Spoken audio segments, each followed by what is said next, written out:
মরণব্যাধি cancer আক্রান্ত আমার এই ভাই, ইনি কিন্তু মালয়েশিয়া প্রবাসী একজন আপনাদের সহযোদ্ধা ভাই।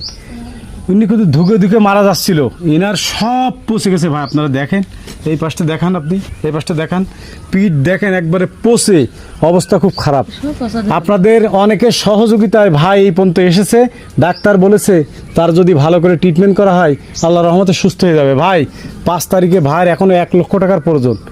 এই 5 তারিখে 1 লক্ষ টাকার প্রয়োজন। আমি আপনাদের কাছে অনুরোধ করব হাত জোড় করে, কিন্তু ইনি কিন্তু আমার মায়ের পেটের ভাই না ভাই। আমি আপনাদের কাছে হাত জোড় করে অনুরোধ করব যে ভাইয়ের পাশে আপনারা দাঁড়ান। আপনারা যারা ভাইয়ের পাশে দাঁড়াতে পারবেন দাঁড়াবেন, না পারলেই অন্তত ভিডিওটা প্রচুর পরিমাণ শেয়ার করবেন। 5 তারিখে ভাইয়ের 1 লক্ষ টাকার প্রয়োজন, আরও অনেক টাকার প্রয়োজন, কিন্তু ডাক্তার বলেছে যদি ঠিকভাবে ইনার পিছনে টাকা খরচ করা যায় অবশ্যই সুস্থ হয়ে যাবে। আমি আপনাদের কাছে বলবো ভাই, আপনারা এই ভাইয়ের পাশে দাঁড়ান, আপনারা এগিয়ে আসুন। আমি আপনার ভাইয়ের কাছে অল্প কিছু কথা শুনবো। ভাই আপনার এই মানে সমস্যাটা কোন জায়গাতে শুরু? এটা হচ্ছে মালয়েশিয়া জেলখানাতে। মালয়েশিয়া জেলখানায় নেওয়ার পরে আপনার ছোট্ট একটা রুমের মধ্যে যে জায়গায় 5-7 জন লোক থাকা যায় সেই জায়গায় 25-20-30 জন লোক রাখছে। খাওয়া ঠিক না, পরিষ্কার না, আর খাওয়ার সাথে ওষুধ দিত, ওরা মেডিসিন মাখাইতো, আর হচ্ছে নোংরা জায়গা।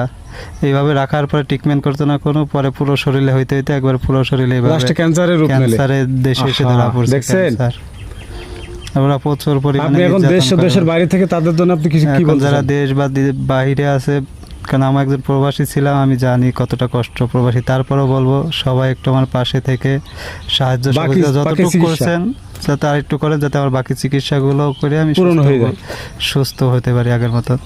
আপনারা ভিডিওটা প্রচুর পরিমাণ শেয়ার করবেন আর আমার ভাইটার পাশে থাকবেন।